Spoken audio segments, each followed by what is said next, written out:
Hey everyone, and welcome to the show. I'm Phil, I'm James. And I'm Derek. and it is time for anything. And today we're going to try to talk about communication and culture.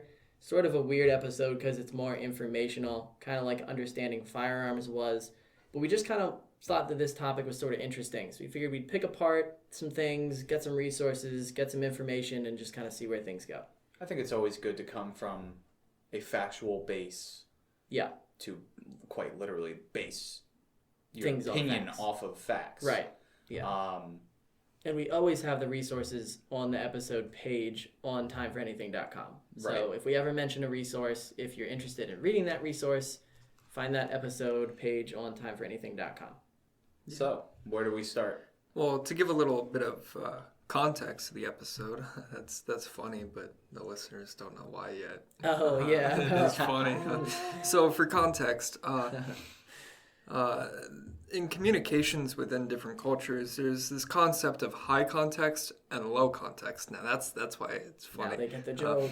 Now you get it. So to explain that a little bit, high context means that messages and means of communications rely heavily on the underlying context of what the person is saying.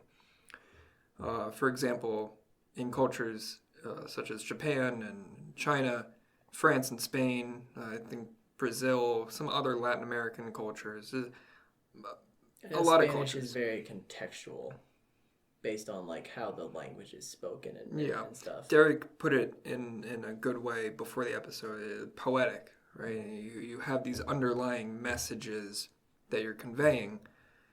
That's high context. In the Western cultures that we're in right now in the United States, we rely more on low context, which is a literal and explicitly stated meaning in a message.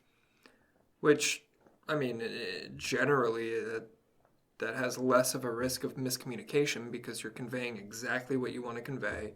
Yeah. But if you're not conveying it clear enough, it could be messy. It could cause some miscommunication. But then the irony comes in with like idioms, which we'll get to later. But when you're specifically making a statement that actually almost is entirely based on the context and not the literal meaning. Like, don't beat a dead horse. Like, Yeah. You know, we'll And get to that later. we'll get to that. Yeah. High context, though, is something that works really well in oral communications.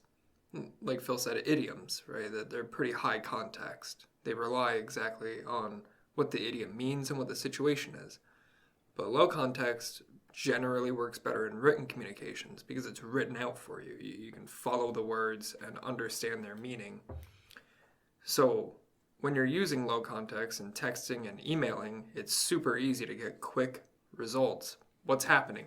Where is it happening? You know, it's this back and forth of just information. Yeah. Where high context often focuses more on longer communications. They don't necessarily answer basic questions. They just beat around the bush a little bit. It might be a good idiom to use there to explain high context. But So we kind of run into idioms when we think of analyzing words that are being said to us or words that we're reading. Right. Because the idioms just was our inspiration for the episode. I mean, we were gonna It was call originally called idioms. Yeah, we were gonna and then there just wasn't enough content there. Yeah. There wasn't really a point to it, and there's still not really a point to this. It's just... But then, like, you guys kind of mentioned body gestures and some other things, I mean, which again we'll get to lalater. But yeah, I guess this episode is really just, I guess it's just communication and culture. I don't know. It's because it's not about like culture. It's about how it's the communication is differences. different. Yeah. That kind of stuck out to me. My whole idea with doing idioms to begin with is like, why do we speak in this sort of roundabout way? Why do we beat around the bush when we're communicating with people when it would be a lot easier to just give them the answer? Or Some just, low context communication. Just say, here it is. Flat out, literal meaning. Yeah. I guess part of it is off the top of my head, like literally just in this moment, I don't know what I would put together as far as words instead of saying don't beat a dead horse. I mean, I guess it's like, I don't know, just don't Like don't harp on the same thing. But even that as an idiom, what do you even say? Sometimes idioms are almost just entirely useful. And I think that's part of where culture plays into this. Yeah. You can't, if you're not part of the culture and somebody uses an idiom, you might not understand it. Because you don't have the context. Yeah. You don't have the context to it. Or have you ever noticed that you've spoken to someone where English isn't their first language and you give them an idiom and they go, what? And you're like, no, but I mean, don't do this. Because idioms are, like you just, like they're language specific. Or culture specific. Well, Which I guess culture, it almost goes hand in hand, but it's more culture it doesn't specific. though, but yeah. Personally, I kind of see idioms as a phrase that kind of attracts attention and causes the person who is listening or reading that phrase to kind of focus in, and it sort of works within the mind, like it's translating, and it's basically relaying a message without directly just giving you the message. It requires also just a second of thought. It's also a shortcut. Right. Instead of spelling out every word, saying don't beat a dead horse with the literal meaning of it, you can just say don't beat a dead horse, and people understand what you mean. Yeah, instead of being like, don't keep rehashing the same subject and going over birder. It's like, just don't beat a dead horse. Right. Yeah. So I think before we get into idioms, we should probably just define it first. So an idiom is a phrase or expression that typically presents a figurative, non-literal meaning attached to the phrase. But some phrases become figurative idioms while retaining the literal meaning of the phrase. Do we have an example? I could actually imagine that some idioms originated from literal meaning. Yeah, I'm sure. I think we actually have a... did we mention that? Biting the bullet, for example. Yeah. But like some or of mind over matter. Yeah. Like, don't judge a book by its cover, right? Like, don't judge a book by its cover originally meant judge it by its spine. Probably actually meant don't literally judge a book by its cover, but then that turned into don't think you understand something at face value when you haven't gone into the deeper content. Right. Well, it's just a real life example of the message concept. Of the concept itself. Right. And that's why they become popular. So idioms are categorized as a formulaic language. The figurative meaning of an idiom is different from the literal meaning. Generally speaking. But because if you're in a bookstore and your friend goes, "Oh, this book looks cool, but I don't know," and you say, "Don't judge a book by its cover," you're using an idiom, but you're also quite literally saying don't judge this book by the cover. Which I feel like I do frequently. Like that's if you don't judge books by their cover, talking about literal books. Right. There's something wrong with you. Because you that sounds messed up, but it's like you do it subconsciously. Right, which is I guess where the idiom comes from. Yes. Like, you do this. Everybody does this. Yeah. So don't do that. Don't do it. Right. Or at least just try your best to remain open-minded, even if the cover doesn't do the book justice. Right. Yeah. There's been a lot of books that I've looked at the cover, and it's just like crappy artwork that somebody paid somebody else like $500 to make, but they grossly overpaid them. Right. But then the book itself is great. Yeah, like I really didn't like the cover art for Ishmael by who's it Daniel Quinn. By Danny Quinn. I actually love that cover art. Oh, really? Okay. It's See? that's very different. It was did I give you the wrong?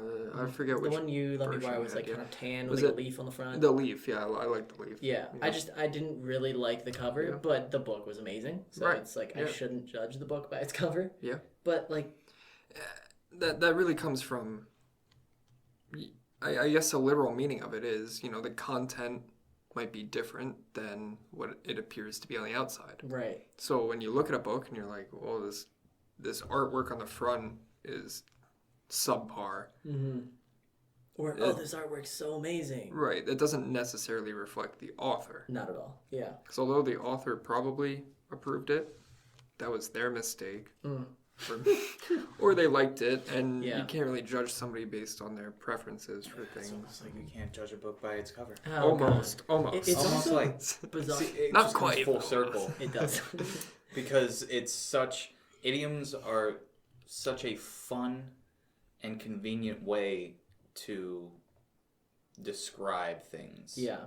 And I think that's why we use them so frequently. And if you really pay attention, people speak in idioms all the time. Yeah, they do.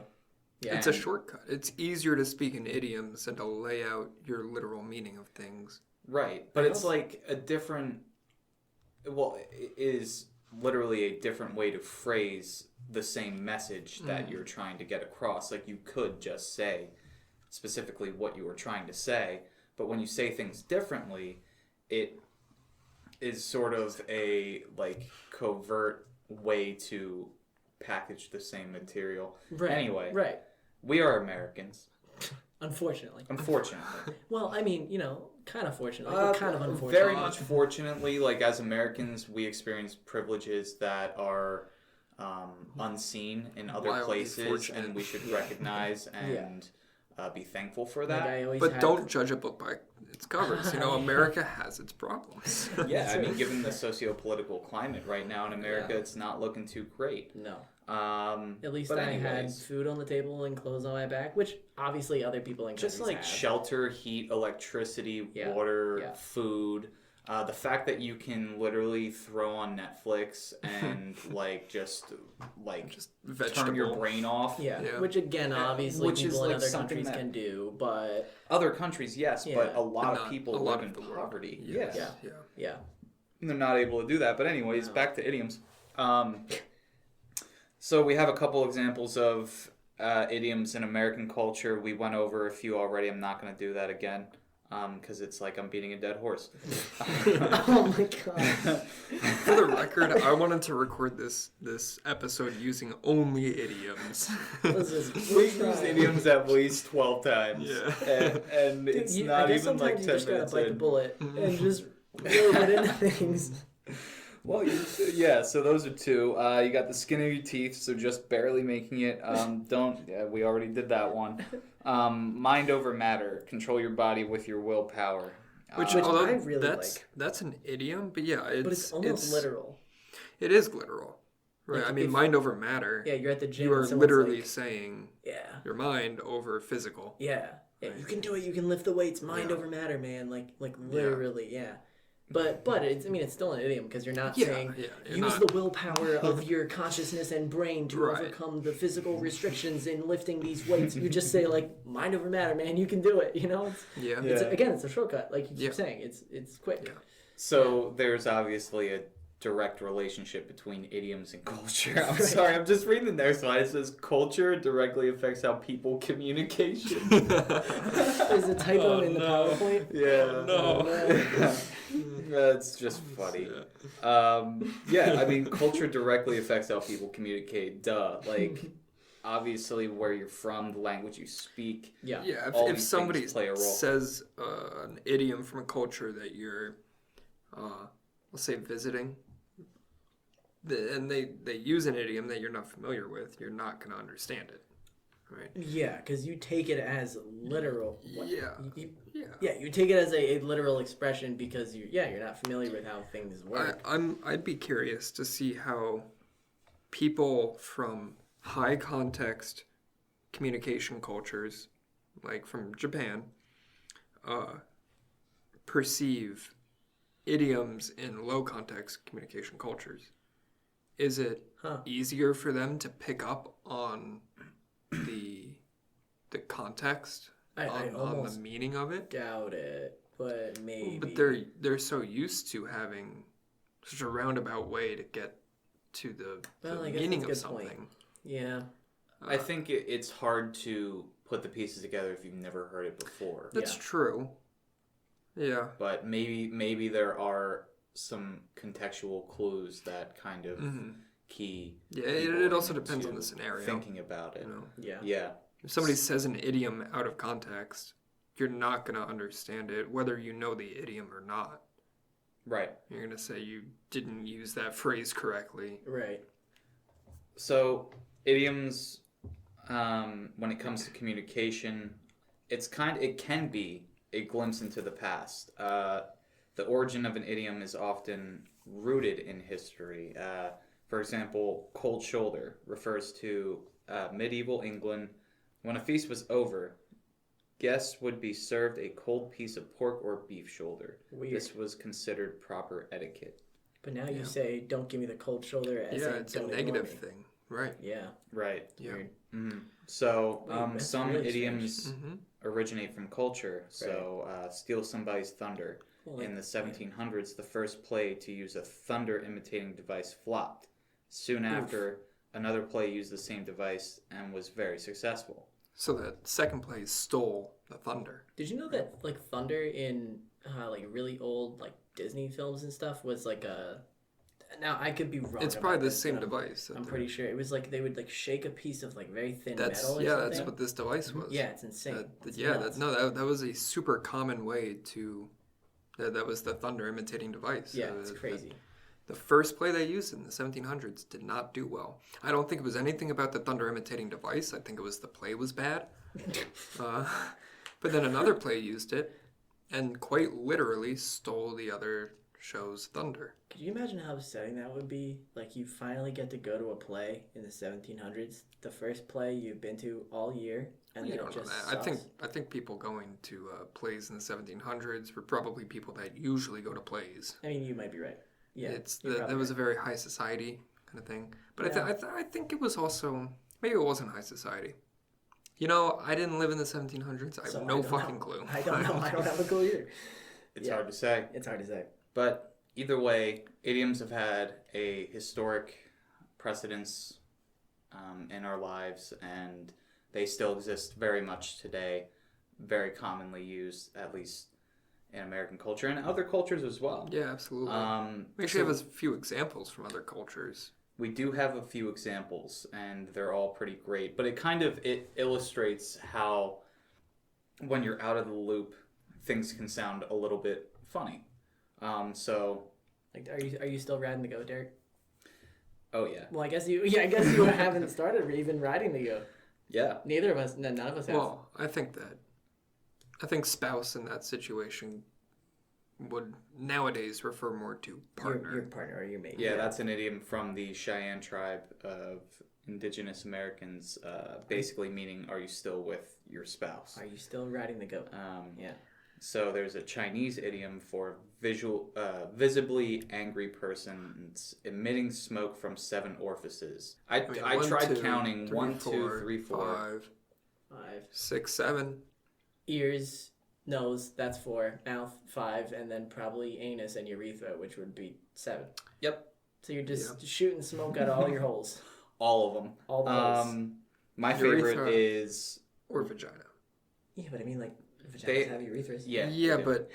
But would the smoke come from the urethra at that point? Or would it come from the uterus? I don't think it's relevant. There's more orifices. If you were a female, you got more than 7 orifices. Yeah. I guess that's true. Yeah. If you're a woman, you've got 8 orifices. A lot of history is wrapped in misogyny, or just the... That's actually that's something that I talk about later with paralanguage. I'll just touch on it now. Women in Japanese culture will change their pitch to differentiate themselves from men. Yes. And that's something that's very interesting. Yeah, like if Americans don't do it. Women talk with like really high voices in Japanese, and then men speak very deeply, which is so interesting to me because I don't know, it's insane. I feel like in English, at least based on my experience, we mostly just let our voices be what they are. Yeah, from the study that I read, but which also we'll we post don't on know. the site. No, from the study I read that we'll post on the site. Okay. It is true that there is very little pitch variance between genders in English, in America, in the United States. Yeah. Whereas in Japan, women speak with a higher pitched voice. Yeah. I will say I change my pitch depending on who I'm speaking to, especially because a large part of my job is customer service and sales. I think that's normal. Yeah. I still hate it though. It's sort of involuntary. I understand why you hate it. I just can't. I can't go against society here because that would be a detriment to my employment. I don't think it would be. Like for me, you know, what I've always said is like let your voice fall out. Like I just the same way that I'm speaking to you right now is the exact same tone of voice that I was talking to the people in my interview. Is like I just this is just how I talk. Like I'm sorry if I don't sound overly enthusiastic, but I hope that the content of my words lets you at least know that I actually care. But yeah, in the United States at least, I feel like people change their pitches a lot. It's very situational. Yeah. Yes. For most people. If you're talking to a little kid, you're gonna have a different pitch in your voice than you would, you know, a normal adult conversation. Just because that's what you naturally do. But Hello, again, little kid. What are you up to? What are you doing? But I think that's where people think your I'm weird, Roblox. right? It's like I feel like I don't really do that, which I think is partly why you're. I've 100% noticed you do that. Oh no, I mean I definitely do. I just try not to, right? I try not to. But like I definitely said, I do. think it's pretty involuntary. Yeah, I think like when I was talking to your mom, Derek, like the first time I saw her after like I don't know a couple of years, I feel like I was just really, hey, yeah, I'm talking. And she was so used to, when I was younger, me being really enthusiastic with the way that I was expressing my tone of voice. And I think for her, that was like, is something wrong? Like, is he okay? Because he doesn't sound so zippy and zazzy anymore. But to me, I'm just like, I don't know. I don't feel like I have to sound excited if I'm not excited anymore. Well, I was hanging out with Autry last night, and we were talking about how much you've changed since high school. Shout out to Autry on Gaming with Autry. Coming up very soon. Yeah. Coming Actually, up very that soon. will be out. I was trying to get him the raw audio file, but I think it's too big for me to send at any capacity. Yeah. Gmail. Not Gmail. Google Drive. Google Drive. Yeah, you could just share it. I guess I could just share it with them via Google Drive. Continue. Or OneDrive. If you're a Microsoft nerd. I think you're not like interested in entertaining people with that, and I think that is great for you. And honestly, who cares what other people think? Because you're being real. It's just people kind of somehow process that as fake. I don't know why, but it just happens either way. I mean, Autry recognized it. He was like, Phil is a very unique, very comfortable person when it comes to who he is and how that relates to others and his role in society. Yeah, that's nice. I appreciate that. Yeah, absolutely. If Autry's listening, thank you, Autry. Shout out to Trey. Some other idioms in other cultures. My personal favorite, ride the elephant to catch a grasshopper, basically is a Taiwanese phrase for a lot of effort with nothing in return. Yeah, because I could imagine catching a grasshopper while riding an elephant would be virtually impossible. Right. And if you do, you've gone through all of that effort just to catch something very tiny that you could just kind of pick up or scoop up. Yeah. Some idioms have also been similar across other cultures. So you have the blues. In France, that would be you have the cockroach. Basically meaning, you know, you're down in the dumps. That's another idiom. Down the dumps. Yeah, there you go. You are sad. Yeah. You know, like Which I'm down in the dumps. It's a very light way of saying I am sad. I feel shitty. I'm down in the dumps. I feel shitty. Right. Yeah. it's offensive to people working in landfills, though. Yeah. You know, you're kind of not wrong.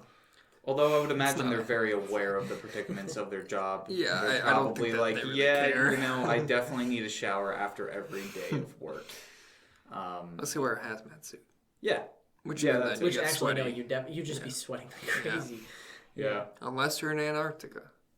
No, Yeah, you'd hazmat probably suit. still be sweating because your uniform is made to keep you warm and generate body heat. Maybe, and but keep the maybe it's body just a heat pure internal. hazmat Yeah. suit. If it's just a hazmat suit, you're still going to be cold. Yeah, probably. I don't know. That's Either neither way. here nor there. Absolutely. Is that an idiom? I don't know. What? It's neither here nor there. It's gotta be. I Yeah. think it is. has to Yeah, be, I mean, but- it definitely has that sort of. Tone. I don't Yeah, know. it I don't kind know. of It has it's that not way it's of not speech. direct. Right. Yeah. Yeah. It's not but it direct, also but is. it's a little more direct than other idioms. Like, it's not trying to like be shrouded in the smoke of figurative language. But Right. still, like It's you're just, you're saying it's neither here nor there. You're not speaking to like physical location. You're talking about. Or am like, I? I don't know. You're just talking in regular speech at that point. I don't know. If that's the case. But the point being with idioms and in general how it relates to culture is we are constantly figuring out ways to effectively communicate with our community. And when it comes to different national cultures, there are different standards. Some are more contextual, others are more straight to the point, but either way, the same communication's going on. So it's really just differences in how communication is conducted more than communication itself. Yeah. We're still trying to get a message across. And then there comes body gestures and Which body is language. a massive one. When you're talking about communications between cultures, the body gestures differ wildly. Well, yeah, Derek, you were telling me your girlfriend was like, "Hey, when you meet my parents, like, do this." Yes, Yeah. I was just thinking that before we started the episode. Because her parents are Vietnamese, correct? Yes, I've met her parents before, and it went over fine. I didn't have to do any of the formalities because they themselves as individuals are very moderate when it comes to traditional standards, which I love. I think it's great that they respect it, but at the same time realize, hey, like, we're all just kind of humans, just trying to get through the day, the week, life. So it's not that big of a deal. But when it comes to her extended family and the elders in her family, yes, you put your hands to your side and you slightly bow. It's not a anime like full-blown 90-degree angle bow. It's just like just slight top of your head, a little bit of a sort body of nod. thing. Yeah. I didn't get a chance to meet them. A couple of her relatives weren't feeling too well, so I didn't have the opportunity to actually go through with that. But she did give me fair warning. She was like, hey, this is how you greet elders in the family and in general in Vietnam. I love it. I think it's great. It's really cool to learn different cultures and to see the history and the tradition up close and personal, Right. and to experience it fully. Yeah, because you can see it in whatever you watch or, whatever, but, like, to actually be integrated with it physically is an incredibly different experience. Yeah, and I'm sure you've had experiences with that too. Yeah, with, like, Spanish culture. yeah. It's really different, and it's really interesting. Because even though, like, sometimes there's a language barrier or whatever, like, depending on whatever situation, it's just... I feel like people don't understand how easy it can be to actually communicate with someone who doesn't really even know what you're saying. Because, I mean, you can just, like, gesture things, like, exactly like we're referring to, like, do, if you're trying to, I don't even know, like, cutting something or whatever, you can, like, physically express that you're cutting something or whatever it is. It's if they at least know a percentage of your language and then you throw gestures in there with it, they can understand what you're trying to convey sometimes. So body language is actually very interesting. You say that you can use gestures to convey messages, which is true. But oftentimes when you're communicating with somebody from another culture, you'll use body language that either doesn't... Like almost mimics? No. It doesn't... It's used in a different way in each culture. Oh, so if you're from America and you're trying to talk to somebody from a Middle Eastern country, you're going to have two very different ideas on body communication. For example, somebody from the Middle East may not really have a sense of personal space when they're talking. So they might be right up close next to you. You also see this in Latin America and in Japan, and most densely populated areas, they are super unfazed by accidental touching, by just touching in general. Whereas in at least the United States, if a stranger touches you, that's weird. Yeah, yes. I feel like I want to bring something up because Sure. This has always really weirded me out. And I can't tell if it's a stylistic thing or if it was a cultural thing at the time. So I've noticed in a lot of older films or shows, and by older, I might be referring to, I don't know, like 80s or 90s, or let's just say anything like before 2000. Mm-hmm. A lot of people in American, I don't know, cinematography, they get really close to each other. 20th century. Yeah, I guess, like, let's just say the 20th century. Like, a lot of times in, like, a show like Friends, strangers will sit really close to each other. Like, they'll almost sit right next to each other on the couch. I'm thinking that's almost kind of weird now. I think when it's in the form of now this is just my opinion based on what you just said. Yeah. In terms of video entertainment, I mean, television, movies, films, whatever, TV shows. When a stranger is sitting right next to somebody else, they're either one trying to portray the concept of this person is friendly. Mm-hmm. This isn't somebody that's they're trying to connect the audience with this person, even though they're a stranger to the show or to the cast. Or if it's an extra, it's just something that they're like, screw it, put them there. Like, it doesn't matter. But I don't know that. I don't know that film and TV shows, how people communicate on the screen and through a script, accurately depicts real life communication between people. Correct. That's why I'm saying I wonder if it's a stylistic thing. Because, like, you've seen movies, I don't know, from like the 80s or whatever, and you're like, why do people talk the way they do? Or, like, express themselves the way they do? Or, like, why is every movie from the 60s have this, like, very specific acting style? And I think half of it is that's kind of how the culture was at the time. But the other half is it's kind of just like a style thing, the way that people communicate. Because I can guarantee you 20 or 30 years from now, I don't know, let's just say when we're, like, 60. Okay, so, like, 30 years, whatever, like, long time, like mid-60s, whatever the heck.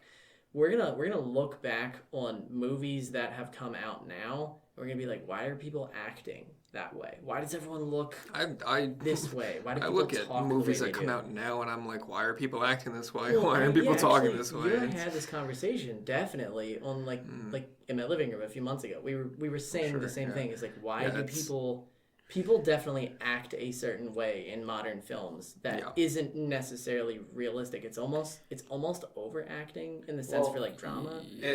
Everything in acting is a dramatization. Right. And that's sort of the industry's standard in itself, is that if you really did things naturally, it would be boring. Yes. Yeah, and for sure. Your whole goal is to keep people entertained, to keep people watching, to make people want to watch. So things are over dramatized often. That's sort of the issue with video entertainment, I guess we'll say. I don't know, televised things, TV shows, films, is it sets a standard. Right? People think. We can take period pieces, so not even period pieces, like an actual film from the 50s, you watch it and you just assume that that's how all people acted in the 50s. Yeah, like Twilight Zone. Right. But I'm like, but people that's definitely didn't actually... Right, it's just acting. Yeah. It's just how they were told and directed to act on screen. But then it does fit with the culture. Yes, yeah. But that's not how daily life is lived. I think it's almost... How do I explain it? Like, I feel like if you watch Twilight Zone from, like, the late 50s, I feel like some of it is how people actually acted. Some of it in the sense where the way people phrase words, like, oh, Sunday, and yada yada. Like, well, let's meet on Sunday. And, like, I don't know what Sunday is. I guess it's Sunday. Like, what the heck?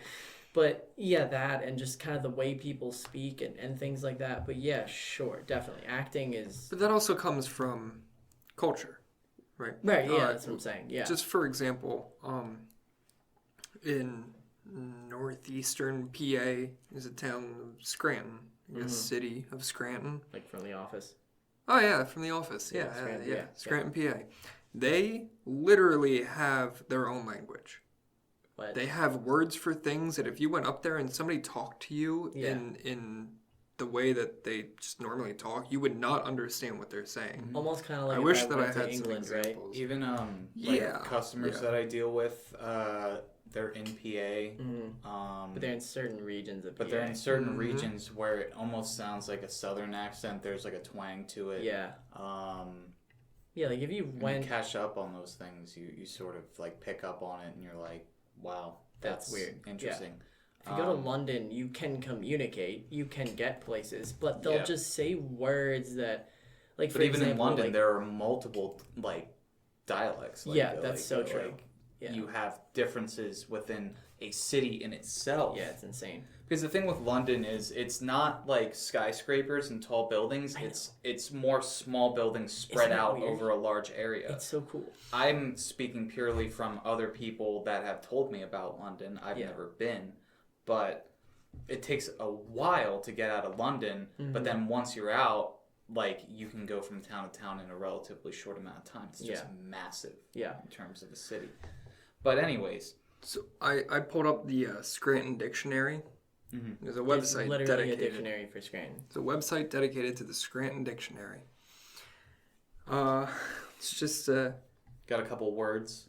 Yeah, let me find a because some of these seem pretty obvious, like auto. What do you think auto is?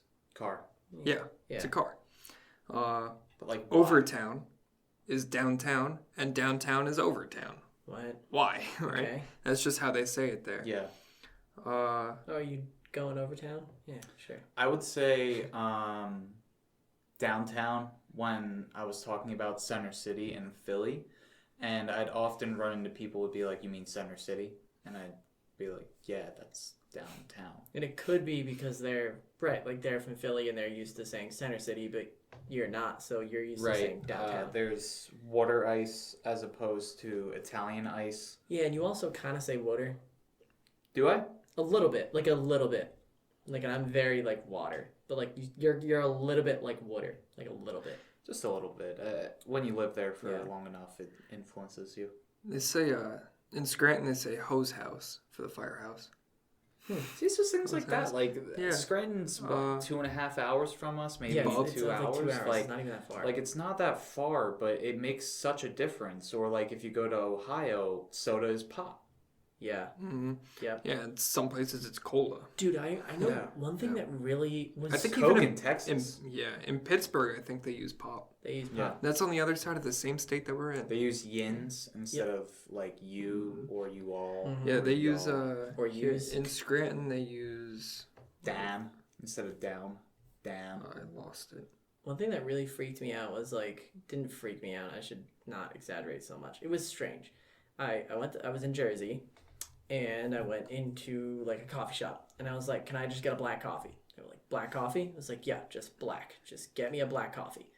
And I get the coffee, and I'm like, this is super sweet. What is going on? And I asked them, like, is this just straight black? Like, no sugar, no cream? And they're like, well, yeah, like, black coffee with sugar. And I'm like, no, like, I just wanted a black coffee without sugar. I was like, it's fine. Like, I was like, whatever, I'll just drink it. It's fine. It's okay. You know, you're not going to be like a Karen about it. That's actually, I shouldn't say that. I wasn't going to, freak out about it. But people have a right to get the product that they pay for. Right. But I get that. But at the same time, like, your life does not matter that much. I'm sorry. No, I was like, okay, you know what? They put sugar in my black coffee. It's not a big deal. But it was strange to me that when I asked for a black coffee, I meant just give me coffee. But in Jersey, it's like if you ask for a black coffee, you're getting a coffee with sugar. And now, maybe that's not how it is in all of Jersey, but that's at least how it was in Patterson. Or maybe they just messed it up. I don't know. They could have just flat out messed it up. Yeah, and didn't so maybe understand. Because I feel like a black coffee in New Jersey would probably translate to a coffee without cream and sugar. I would think so, but I don't know. Relating Autry and body gestures, last night I was not running a red light, but it was yellow, and I was timing it, and I thought I had good time, and he just like did 2 taps on the windshield, and I looked over and I was like, "Did you think I was gonna run that? Like, what was that?" And he's like, "Oh no, just in Pittsburgh, everyone taps the windshield twice for good luck when we're like going through a yellow light." Pittsburgh drivers are insane. Never been around them. Oh my god. Gotta make my way out to Pittsburgh. I'm a Pittsburgh Steelers fan. I've never been. You're a Steelers fan? Yeah, I love don't know Steelers. Yeah. Wow. It's either that or the Dallas Cowboys with Wait a my minute. family. So I made the right choice. My dad's a anytime. Cowboys fan. Yeah. And I was like, no, I'm going Steelers. Yeah. Amen, brother. Yeah. Yep. I have no opinion because I don't care. Right. I also don't really care about football, but you know, you gotta have a team. Right. So Sure. body language is natural. It's something that unless you are actively trying to think about how you conduct your body language, it just is. Yeah. I've been told about my body language plenty of times, and I'm like, I don't even realize I'm doing that. Well, like when you put me and my brother next to each other, the way that we speak and the way that we Your mannerisms. our mannerisms, like we're very similar people, and I know that it's probably different now because he's like almost 30 and I'm in my like mid-20s, so like, you know, it's like It's a little we've different, gotten but older. you see the root. There's Yeah. a similarity there. Yeah, because Yeah. I remember when I went to sign up for tech school, he came in with me, and the woman who was like consulting me, she like the second we walk in, she's like, "Are you guys twins?" I'm like, no, we are 7 years apart. We're not twins. It's strange, and I think it's mostly because Derek was my father figure. Derek, you know, my brother, for those who don't know, was my father figure kind of like growing up. So I think I subconsciously just soaked up as much of him as I could because he's who I look to. So now I mannerize and speak in a very similar way that he does. I think that's true. Yeah. The thing I really love about body language is that other animals convey their emotions and their thoughts through body language in themselves. Mhm. Yeah, I mean, look at dogs. I mean, just right? a dog with Yeah. its tail. Yeah. Yeah. You know? With If it's tail, between the eyes, legs, you know ears. that they're scared. Or Yeah. Right. Yeah. And maybe Even- there are some body gestures that animals make that are a little harder to read, but if Mhm. you study that animal enough and are around the animal, you probably pick up on more. Like that guy who lives with wolves. Yeah. Or the woman that lived with the apes. Yep. Yeah, What was her name? Oh. Yeah. If you said it, I'd be like, yeah, Yeah. her. It's killing me. Was it Jane Goodall? It Jane was Goodall. Jane It was Goodall. Jane Goodall. It was Jane There's Goodall. also Diane Fossey, I've heard that Beirut one. Sorry, I'm butchering this name. Beirut Gaudicas, and then Louis Leakey. Okay, so But some people Jane are living Goodall. with Jane primates. Goodall Yeah, was Jane the Goodall big is what I'm one. thinking of. Yeah. Yeah, that's the one that everybody Yeah, knows. that's an incredible sensation. I could imagine, like, just being immersed in that sort of community, especially outside of your own species. But my experiences with cats, I love cats. Been a cat person all my life.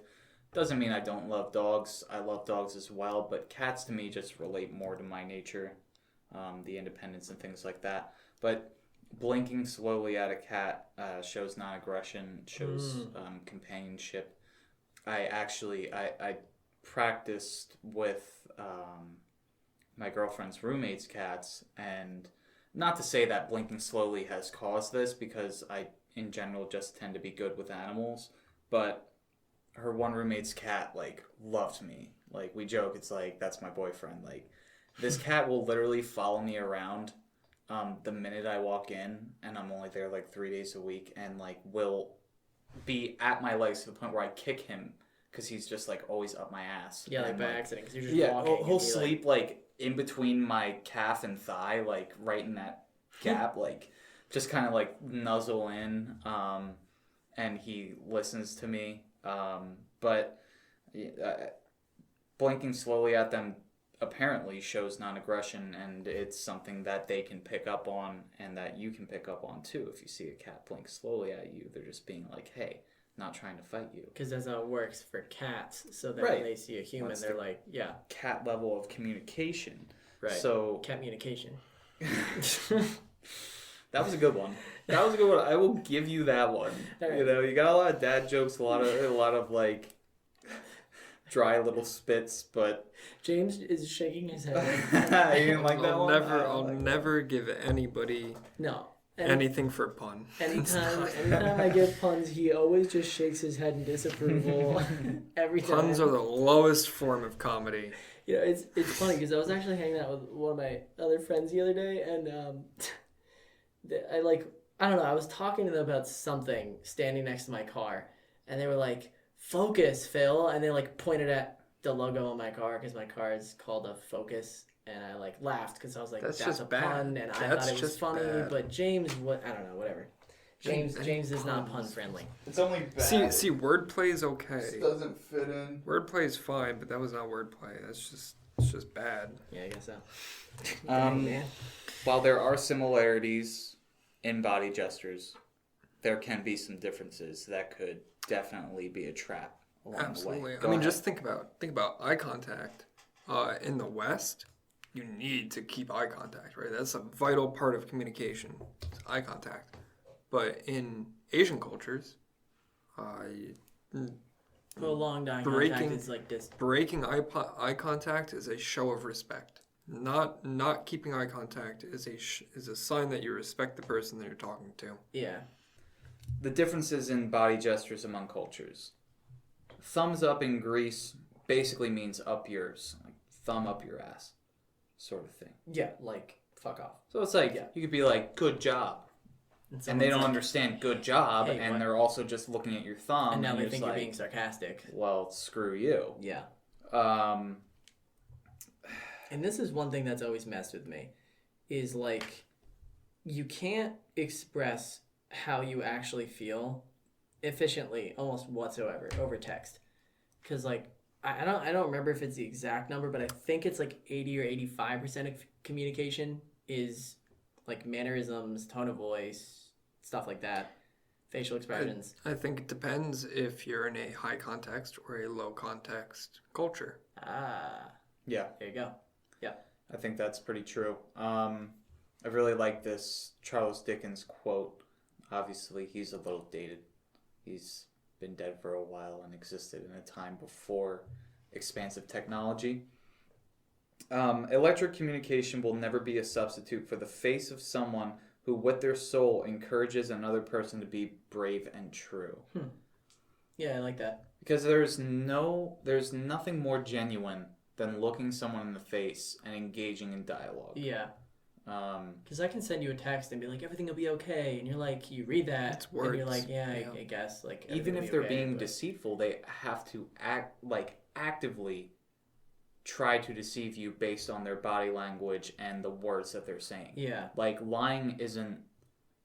I mean, there's people who can't detect a liar that well. Mm-hmm. Maybe they just take people at surface value and don't really read into the clues. But there are some instances where you can just tell if someone's lying. They judge a book by its cover.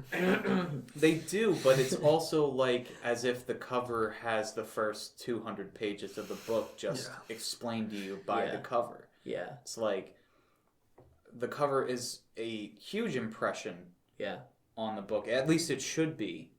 I mean, otherwise all book covers would just be blank.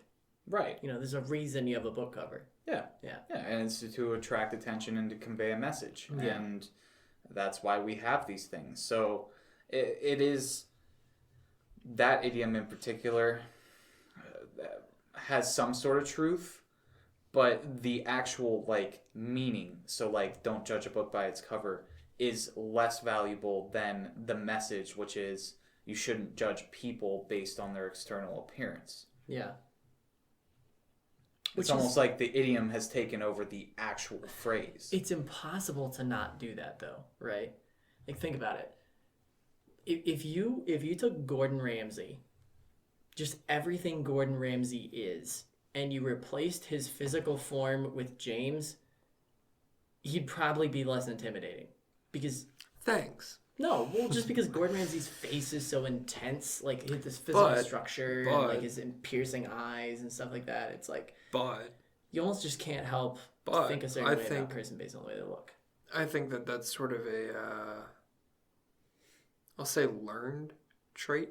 Yeah, probably. You can have piercing eyes no matter who you are. Mm-hmm. You just have to learn how to make your eyes piercing. Yeah, I guess so. Just staring very intently at someone. It's like a cringy middle school memory. I was talking to a friend from middle school. So it's not technically middle school. I was in like 7th grade, which was called junior high school. Yeah, for us, yeah. Yeah, but it's middle school. But it's fucking middle school. Yeah. So I'm in middle school. I'm talking to a friend. I'm like, yeah, like honestly, for some reason I was on eye contact that day. I was just like, if you maintain eye contact and like stare at people intently, it causes them to basically like freeze up and like not really process things differently. You can see it. Mm-hmm. And if you just stare at someone and like talk to them I can't even stare at you like directly in the eyes for a long amount of time because I'm just not like taking that seriously anymore. If you stare at someone for a while, they become uncomfortable. So like even in Western culture where eye contact is important, I think there should be some sort of break in there. Whether I don't say like look away, but like people do in general kind of like make eye contact and kind of like tilt to the side a little bit and then blink come away. Back. You just kind of collect yourself. Yeah. I think it shows like a non-threatening. I mean, it's pretty. It is standard. hard to think when you're maintaining eye contact. Yes. Right? Mm-hmm. Yeah. If you look away, you can kind of collect your thoughts. You know what you want to say, and then when you look at them in the eye, you can convey that message. Yeah, I feel like a lot of the time when I'm really into a conversation with someone and it's like really back and forth of like, oh yeah, well what about this? And we're kind of like working our minds a lot. I think I generally find myself just sitting there staring off into space because I specifically don't want to look at anything, like I'm literally doing it right now. I don't want to look at anything in particular because I'm so caught up on thinking, you're regressed into your mind. You're not even perceiving what your eyes are seeing. Right, I'm trying to use my brain. Yeah. Right. Yeah. Yeah, it's like you can only really handle one thing at once. So we've talked a lot about how we communicate. Yeah, don't text and drive. It's very easy to fall into that habit or to find concessions to do it. But I have no problem with texting at red lights. Yeah, I think that's fine. I mean, I try to like, if anything, if I'm texting at a red light, I'm usually texting like, hey, I'm driving out. Yeah. Talk to you when I get there. But yeah, like you can't really focus on two things at once. It's like making eye contact with someone while you're talking is, like, it's not difficult, but it definitely is an inhibitor in a way. Yeah. I mean, you're just not operating at full capacity. Yeah. So we've talked a lot about how we communicate depending on the culture, both with our words, with our body. So let's just add it all together. Let's just kind of summarize this whole conversation as to why we did this. The end result is human expression, or a lack of expression. Some cultural norms repress expression, so a silent woman is considered an expression of femininity in Japan, which is obviously misogynistic. But at the end of the day, that is the overriding culture in that nation, so it's hard to not respect that. Especially it's a social norm. Yeah. Well, when the disrespected respect the system that disrespects them, it's... Yeah, think about that one for a second. Yeah. Yeah, it took me a second when I got there. The disrespected respect the system that disrespects them, which isn't necessarily efficient. It's not efficient. It's not right. But it's almost like, what can you do unless you change the collective? Exactly. Like, what can you do unless the culture itself decides to make a change? Right. It certainly isn't our place as Americans to tell other countries how to conduct themselves to a certain degree. Yeah, we consistently think that we can. Just a problem globally, and that's why we're in these global situations oftentimes. Mm-hmm. But here we are, and I think the right message to send is respect people's wishes, even if you think they're wrong. Yeah. Yeah, don't tell someone that their culture is dumb, because when someone tells you that your culture is dumb, you get offended, or it's I don't know. It could be perceived as offensive. Yeah, right. Yeah. Like if someone's gonna tell me that something about my culture is stupid, I'm perfectly okay, like personally, I'm like, okay, I mean, fine, because your culture is different. Yeah, in some cases I'd agree. Yeah, right. I mean, there are a lot of dumb things in every culture.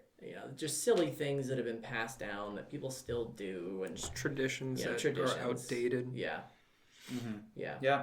I mean, that's kind of the reality we live in, but it takes time to make true change. Right. I think that's something that a lot of people in our current world, Marx would disagree, but I'm not going to get on that. True change can only come through revolution. He says. Marx says. Marx says. Okay. Yeah. Well, wishful thinking, Marx, but your whole plan didn't really work out too well for anyone that followed it. So. Well, nobody actually followed it. But he also didn't really lay out a plan. That's not the point of this episode. We'll have it's not here nor there. It is there. It's not here. It is there. All right. Stop being a dead horse. That's not. I don't even think I actually used that. That didn't fit. So I just think I'm gonna go jump off my balcony. Okay, Phil. I'm right behind you, buddy. Yeah, you see, there's an idiom. You're right behind me. But you actually would. You actually would be literally right behind me. It's so weird. Is that an idiom? Because he's literally saying superfluously. Like I didn't have to think. I wasn't even trying. Superfluously. What was that word? Superfluously. Is it superfluously? If something is flowous. I'm sorry. I don't know. Fluous? Dude. I don't know. Flowous. I don't mean to catch you on your words. Fluid. Whatever. Idioms and body gestures are deeply ingrained in our culture, whether we like it or not, whether we're annoyed by it, whether we love using it. It is what it is. Generally, it slips undetected, like just now. It serves no functional purpose, I would say personally. I mean, I wrote this slide. I don't know if you guys disagree. I think the function in itself is communication, but the actual, like, if you take away the meaning behind a lot of idioms, it's just random and nonsensical. Like beating a dead horse. Why are you beating a dead horse? Like, if someone didn't understand the context of that idiom, they'd be like, what is that supposed to... Like, why? Also, like, by the skin of your teeth. Are you cruel? By the skin of your teeth? I don't have skin on my teeth. Your teeth don't have skin. It doesn't make sense. So it's like, it just doesn't make sense by definition, but because they're idioms, they have... contextual meaning, yeah. But it's built in. It's built in. To the culture, really. Yeah. All for you. So... Maybe it builds community morale. Maybe it's something that we all kind of relate to. And like I said before, I think the function of it is a shortcut. Yeah. It cuts down on the amount of words you have to say to get a message across. And it also spices it up. Yeah. I love me some spicy words. Yeah. I just think it brings in attention when you can articulate your thoughts effectively. Yeah. I'm not always good at it when I'm focused. I like to think that I can. But I think I frequently have a hard time expressing my thoughts into words. Do you ever find yourself after after your expression being like, wow, I wish I would have handled that differently? It's because we are in a low context society. And our communication is best conducted through written communication. And when you try to orally communicate, it's difficult. That actually makes perfect sense. Like, I have such an easier time expressing thoughts over text. I think most people in a low context culture do. Huh. Yeah. I think it's easier, but I think there are some slippery slopes. Ooh. Did not help my lisp whatsoever. No, but there goes another idiom. Some slippery slopes. Yeah. Yeah. I mean, you can fall into some traps. when it comes to idioms and how you express yourself. Yeah. Yeah. No, that's a literal. Yeah. Yeah, but Literally fall into a trap. but it's still an idiom, right? Because you're not You're not actually. Let me just roll back up to the definition of it. An idiom is a phrase or expression that typically presents a figurative, non-literal meaning. Yeah. You're not. It's literally a trap. Okay, I guess. So maybe right behind you. That's literal. Stop trying That's to literal. That's literal. Yeah. But some phrases become figurative idioms while retaining the literal meaning of the phrase. So yes. In the end. So everything you say is an idiom.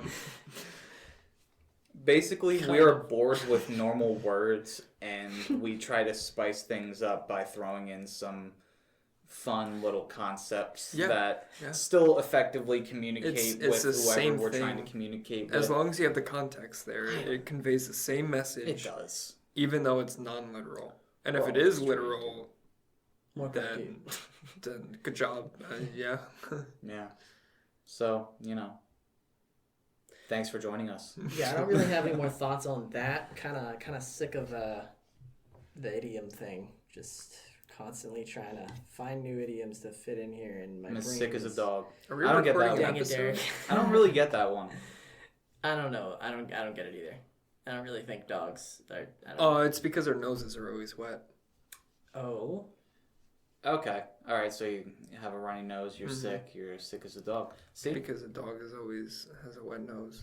I think that's what the podcast is all about. Learning something new every single day. I like what you said. I think that's.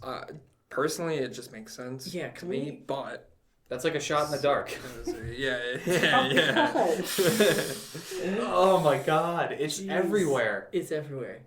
Why do we say "sick as a dog"? The origin of the phrase "sick as a dog" can be found early in the 1700s, when it was common to compare undesirable things to dogs. The explanation for this isn't that people didn't like dogs; it is that diseases such as the plague were often spread via animals like rats, birds, and unfortunately, dogs. Huh. So I was wrong. Interesting. It was a good guess. Shot in the dark, but here we are. Listen. The It's also a song by Aerosmith. We don't always have all the answers. We don't always have all the information. I never have any answers or information. It's just we're here to learn. Centrism. Yeah. We're just I definitely don't have any answers. Sometimes I have information. Right. But never have any answers that are because almost everything's up in the air. We try to base our takes off of the I do research objective on data. things. Yeah. I try to get factual information. He's taking notes. But oftentimes, we're just talking out our ass. Yeah. Plural. We don't have one combined ass or anything. If we did, that'd be a lot easier. Yeah, it would. It's just... Although then you take thrice the shits. You take thrice the shits. It's true. It's just, it's time for anything. We pick a topic. We say that's interesting. And then we say anything.